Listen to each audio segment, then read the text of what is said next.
All right, YouTube, it is Mr. Mean bringing you another role-playing game du jour review. I don't know why I say du jour on all my videos. It makes no sense, but hey, I'm a goober, and that's why you watch me, because I'm kind of funny sometimes. Sorry for the lighting. I don't know. It's a sunny day out here in Beaumont, and my lights are all working, but for some reason, I don't know if it's my camera. I don't know. Anyway, it looks okay. I'll see how it looks when I post it, and if I have to reshoot this, I will. So today, I wanted to. Sorry, my hair's a mess. I'm a mess. It's life. Had my D&D game last night. Fantastic time. We're playing the Storm King's Thunder. We're in the very beginning of it, so the players were actually level 2 by the time they got done with my intro scenario, and then Storm King's Thunder came out, and so I have kind of ramped. I don't want to say ramped. I've modified the initial adventure, which brings the characters from level 1 to level 5 before they actually start the Storm King's Thunder. So I thought that was really good. I think I will do a separate review on the Storm King's Thunder, so I won't get into it here. But anyway, needless to say, if you're a GM and you're thinking about getting it to run it and you've been disappointed with the previous adventures that WotC has done, you'll be pleasantly surprised with this one. I think it's very well done, and I'll leave it at that, and then we'll go from there. So that'll be a separate review, which I'll do later on today and try to get posted. But anyway, today is Thursday, the 6th of October. That's right, Halloween is coming. It's my favorite holiday. My wife and I usually dress up and take our son out trick-or-treating, but he's in Arizona with his mom, so that's okay. We've got a new son on the way, and in a year, we'll take him trick-or-treating, and it'll be even more fun. So anyway, Symbaroum, and this is a Swedish game. It is ported over from Swedish language to English. They had a successful Kickstarter. There's a number of adventures out. I think there's 2 or 4. I can't remember. It's kind of hard to tell. This game, the name of the company is JARNRINGEN, and it's Swedish. Now, I am of German and Native American descent. I'd like to think that I can pronounce my German words very well, because up until about the age of 6, I did not speak English. We spoke German in my household because of my father. Jahrenigen, I think that's correct. But if it's incorrect, please feel free to correct me. It's Swedish, so therefore it may be different. Anyway, I want to give a big shout out to Brian Isakoff. He turned me on to this game. He actually bought me the PDF through DriveThruRPG as a present.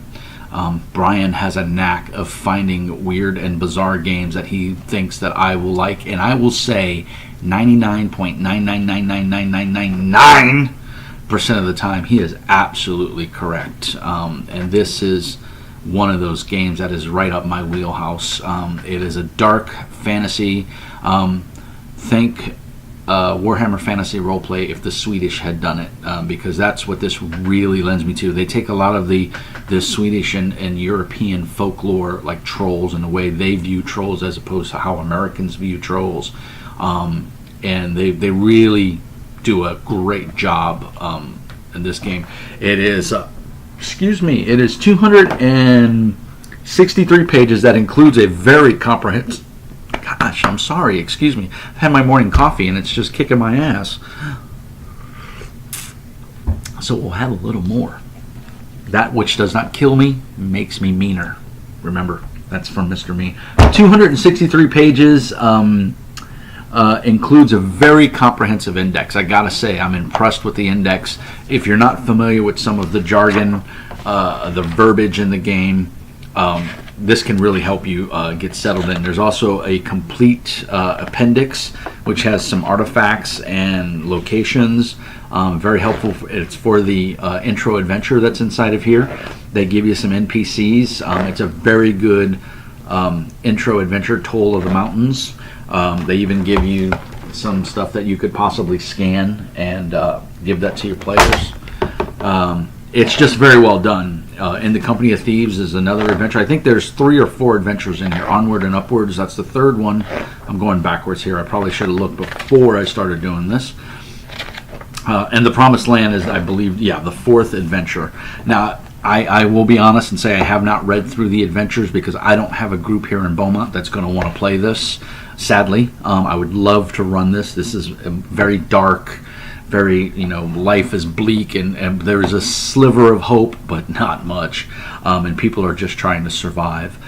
So I don't know if those 4 adventures are linked. I believe they are, but do not quote me. Buy the book, read it for yourself, and you tell me. But I haven't read those adventures.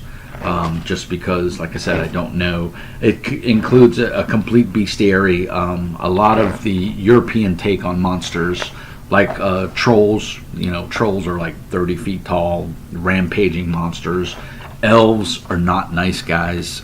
There's summer elves and late summer elves, they call them, and these are young elves they live for a very, very long time, and they don't like humanity at all.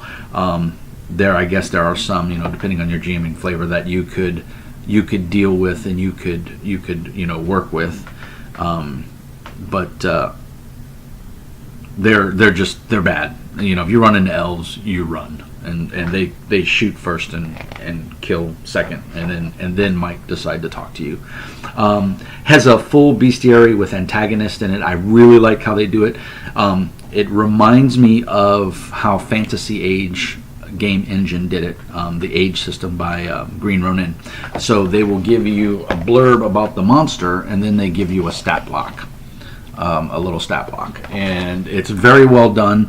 They give you enough of a teaser of the creature that the GM can still impart his own flavor, but they give you the basics of it. And any game that has giant spiders in it gets my vote, because I love terrorizing my players with spiders, and they do different levels of the monsters, which is kind of nice. They do like a hatchling, or a small version, a medium version, and then like the uber bad guy, because there's darkness in the world, and the darkness has corrupted everything. And Dovakar, I think it's Dovakar, I believe that's the name, Dovakar. So yeah, Dovakar, Dovakar, depending on how you want to pronounce it.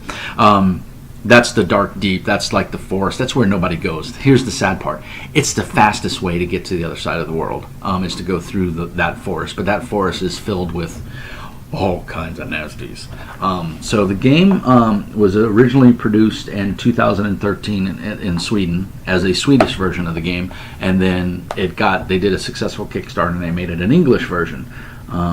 You can buy all of their products, Swedish and English, off of Drive-Thru RPG.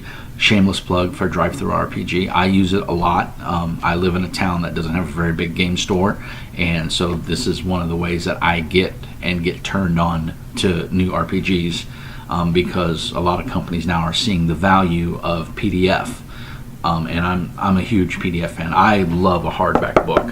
You can't turn me away from this. I will buy this every chance I get, as opposed to a PDF. But if you live in a small town, or you're on limited funds, or your budget is tight, or you're a college student or a high school kid, and you don't have a ton of money, PDF is the way to go. It's typically half the price of a hardback book, sometimes cheaper. Some companies have gone to a pricing model of where the PDF is only like $10 cheaper than the hardback book. I get the concept there. Hey, $10 more and you can get the hardback. But then you got to factor in shipping. And if you can't do Amazon, or you don't have Amazon Prime, you don't get the free shipping. Some websites do offer, if you order X amount of dollars, so you have to spend your money wisely, is I guess what I'm trying to say here. I would say to the game publishers out there, make it at least below half cost. You're not getting a physical product. Your stuff is going to get pirated no matter what you do. There are just people out there that as soon as they get a book, they cut the spinding, they run it through a scanner, and they post it because they think everything should be free, and they're entitled to their opinion. I'm not saying it's right or wrong. I'm just saying it's going to happen. You can't stop it. WotC is adamant about not doing PDFs, and I don't know why, because you can find anything WotC makes on PDF usually the day it's released, if you look hard enough. It may not be the greatest quality, but hey, if you're a starving student, you don't have the $60 to buy a game book, what are you going to do? And you want to read it, I agree. I think publishers and designers should get paid for their craft. It's just like a masonry guy. You wouldn't ask a guy to come pour a concrete driveway for free. right? You expect to pay for that. You should expect to pay for your books. That being said, the flip side of that argument is if the PDF is out there and people are reading it, there's a percentage, and I don't know what it is because I don't think there's any way to quantify that, but there's a percentage of people, and I know I'm one of them, that's going to go buy the book. If I have the PDF and I enjoy it and I read it and I like it, I'm going to go buy the book. And that's what happened here. Now, I can honestly say I got the PDF legitimately because, like I said, my good friend Brian Isaacoff bought it for me and sent it to me as a present, through Drive-Thru, which, if you haven't used Drive-Thru RPG, it's phenomenal. It's a great service. And so I happened to be in Fat Ogre Games out in Houston, Texas 2 weeks ago, and I went into their store, and tucked in the back, there was like a ton of books, and this was wedged in the back so you could barely see it on the bookshelf because of the way the lip of the bookshelf came out. It covered the spine, so you had to really make an effort to get in there and look and see what this book was. And I think that was either the shelf was so packed or somebody was trying to tuck it away so they could come in and buy it later. Because I know, in all honesty, I've done that before. I've moved a book to a different area thinking, okay, when I payday, I'll come back and buy it. So I think that's what happened, but maybe not. Maybe the bookshelf was just so full, and this was the only thing they had for it, so they just stuck it in the corner. Either way, treasure trove to have been found by me. It was $50 hardback. Fat Ogre had it. Like I said, it's in pristine condition. I'm very nitpicky about my books. I don't like any dinged corners, or anything like that, or spine. Sometimes you'll see, because the books are sitting in a box like this, and when they cut the box open, it will cut right here or cut across the front. I won't buy the book unless I absolutely just want a play copy. I won't buy the book. So anyway, back to my ramblings of this. See how easily I get on? That's why you guys watch, because I'm crazy. I don't follow a format. I just do what I do. And that's why I call most of these videos ramblings, because, well, I'm kind of rambling. 2013 Swedish publication. They went off to produce it in English off of a successful Kickstarter. You can get everything on Drive-Thru RPG. Like I said, there's quite a bit of stuff. Most of it is in Swedish. So if you don't habla Swedish, not going to do you a whole lot of good. I will say the art in here is absolutely beautiful. The production quality of this book is fantastic.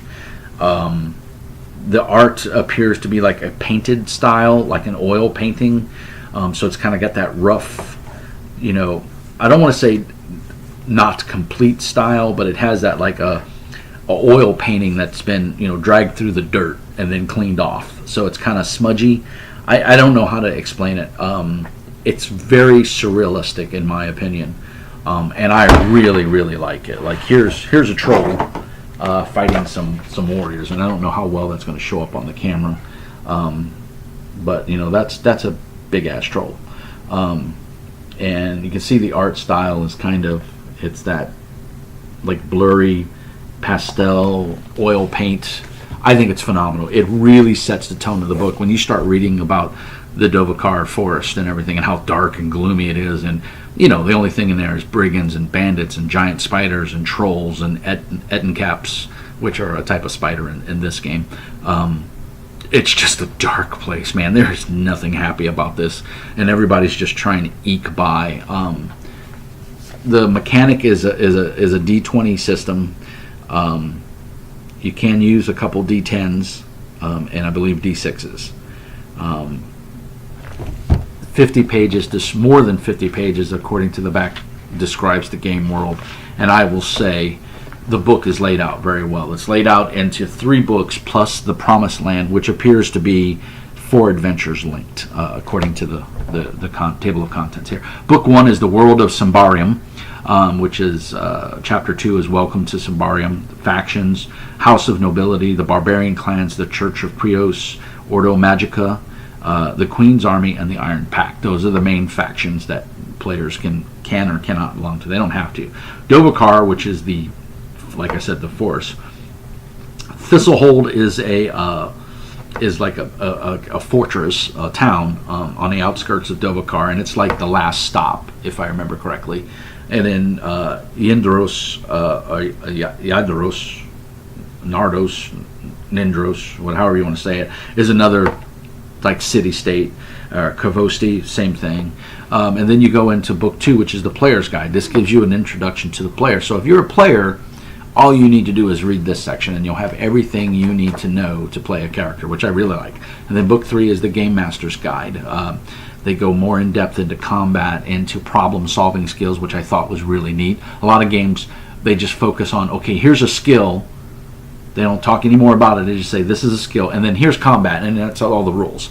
This game divides them both. The combat section is in the player section on how to actually, hit somebody, and then the rules for like skills and stuff that the GM is going to task you with are in the GM section. And I thought that was a really nice distinction, because let's face it, as a player character, and I'm a player too, we only care about the combat. We don't necessarily care about how we get skills done or how we do things. We just want to focus on the combat, because that's what these games revolve down to. I hate to say it, but we get down to the combat, and that's what we want to do. We want to kill things. We want to loot the treasure, and we want to get more powerful. We are all inbred murder hobos, in my opinion. But that's not saying it's a bad thing. That's the kind of game we enjoy. I do like social conflict, and this game gives you some. I think one of the big points of this game is pointing out that even though it's dark and it's dank and it's a horrible world and everything's either trying to eat you or use you, there's still light at the end of the tunnel. There's hope, and they do a good job of giving you that, I think, in my opinion, from what I've read. I haven't read the adventures, and they could be just the opposite. Buy the book, read it yourself, and come to your own conclusion. But I really like it. Your playable races here are humans, changelings, ogres, and goblins. Excuse me. Another cool thing I like about a lot of European games is you get the option to play goblins. Now, you could play goblins and stuff in different creature classes in like D&D when it was 3.0 and 3.5, but there was always a cost. There was always a downside, to it. In here, there doesn't appear to be a downside, except for the fact that you might be frowned upon by society, but, you're still a viable player character class. Your ogres, are your big brutish warriors, but the example character that they build is a female ogre mage, basically, and I think they did a very good job. They go through the whole step of telling you how to create a character, what's involved with it, and then they walk you through it step by step with the I can't think of the word now, the sample character. There we go. It's got magic in it. It's mysticism. Mystical traditions is theurgy, sorcery, witchcraft, wizardry, and independent mystics. They do a good job of giving you a good blurb about each one of those, and then their powers. The game mechanics of the game, it's a D20 game. If I remember correctly, you want to roll higher. But give me a second to check that, because I don't remember now. I have so many games going through my head, and it's always abilities, mystical training, player's rules, turn order, actions in combat, damage and healing. So let's go to actions in combat, page 158, if you're following along for the kids at home. And actions in combat. It does really good. They have a lot of sidebars. They have like a little, I don't know how well this will show up on this camera, but there's a center section right here, right there, that tells you just little blurbs and little things that it just kind of helps emphasize what they're trying to point out, which I think. And I believe you have to roll higher. I'm going to go with that. Like I said, I haven't got a chance to run this because I don't have anybody in the area that wants to play this type of game. You want to roll your target number or lower. So in this case, Grumpa is the ogre mage. Turn to act. She chooses to act using the mystical power of confusion. It's performed with a resolute versus resolute test. So Grumpa's resolute versus the bandit's resolute. The enemy has resolute 9 plus with a +1. So Grumpa must roll 16 or lower, 15 plus 1, in order to confuse the enemy. Mirror rolls an 11 and the enemy stops in his steps, confused. Maybe your ogre has a chance to survive this encounter. So yeah, you want to roll equal to or lower than your number, and then you buy up your attributes, and it goes through the whole character creation on how to actually create a character. It's very well done. The book is gorgeous. Even if you're never going to play it, if it's not your cup of tea, I think it makes an excellent coffee book because the cover is astounding. There'll be a picture of it on the YouTube, video to show you. But the cover is amazing. The book is extremely well laid out. Like I said, I think the art is fantastic. And like I said, even if you're never going to play this game, it will make a fantastic coffee table book and a good read, at night when you're curled up in bed. I'm hoping to get to go to OwlCon this year. The reality is my son is scheduled to be born in the middle of January sometime. I think they've given us a date of January 15th through the 20th. The problem is that my wife is only 5'1" and she has a very small torso, and I tend to make very large babies. So she's already waddling, and she's only halfway through her pregnancy. So we're concerned that she's either going to go on bed rest or they're going to induce early, and we don't want to do a cesarean if we don't have to. So this is a little more personal information, but this is telling you guys where I'm coming from. And obviously in January the videos are going to slack off because, well, the baby will be here, and that's going to consume a lot of my time, and Mama's going to need some help, and I believe in helping my wife as much as I can because she's doing all the hard work. I had all the fun, she's doing all the hard work.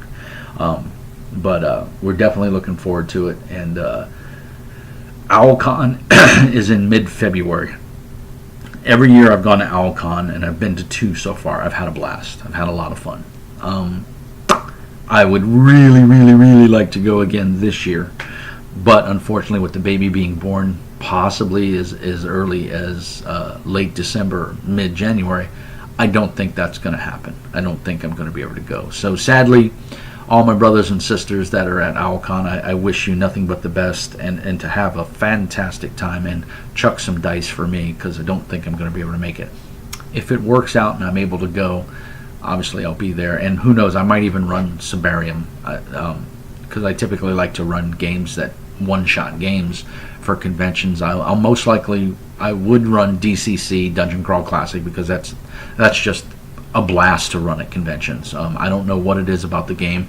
The funnel adventures are just phenomenal. And I picked up at my local game store a couple months ago before I moved here, Grimtooth Museum of Death, level 1 adventure. So supposedly supposed to be really good. And then Sky Masters of the Purple Planet. This is a level 6 adventure, so I might make some pre-gens and run people through this because I think this might be cool because it's going to be really hard. The nice thing about Dungeon Crawl Classic is it's an unforgiving game. But this is not a review of DCC. This is a review of Symbaroum. And I think I've babbled on enough about it. This video's clicking on up to 24 minutes, and I like to keep them kind of short. Again, I can't say enough good things about it. The game is beautiful. Production quality is top-notch. I haven't seen any of the other products. I know they're on DriveThruRPG.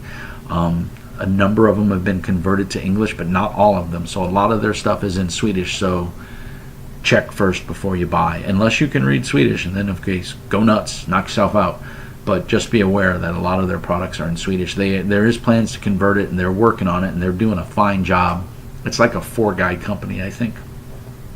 So they're really kicking it out for this production quality and quality of the book and the rules. I think it's very well done. And like I said, I would love to be able to run it. It's just I don't have a group here in Beaumont that has any interest in it, which is sad because there's so many games I would love to run. Mini campaigns. I'm the type of I have gamer ADD. I'll fully admit it. Ooh, shiny squirrel. And I'm going off that way. What I would like to do is run a game for like 4 weeks. I'd like to be able to game weekly, one night a week, like Friday night. That would be nice. Run a game for 4 weeks, finish up a small mini campaign, and then move on to the next game. I think that would be phenomenal. But unfortunately, nobody else looks at it that way. Like everybody wants to play, ooh, let's play D&D. So that's what we're doing because I want a game, and it's the only outlet I have. the cool part is when I'm done with this game, when I'm done with the Storm King's Thunder, we're going to switch to another game system, and the players know it, and they seem to be okay with it. I think they're indulging my proclivities on wanting to run something different, and then with the hopes that we'll go back to D&D, and we very well may. I may have them start new characters and then move on from there. So we'll see. We might even run Symbaroum. I don't know if I can talk them into it. It's a very dark world. I don't know if it's going to be their cup of tea, but they might, and who knows.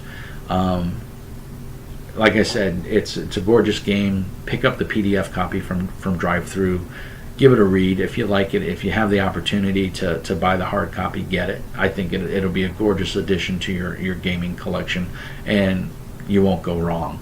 So if you have any questions or concerns, obviously feel free to send me a message through YouTube. As always, like and subscribe. It helps me out a lot.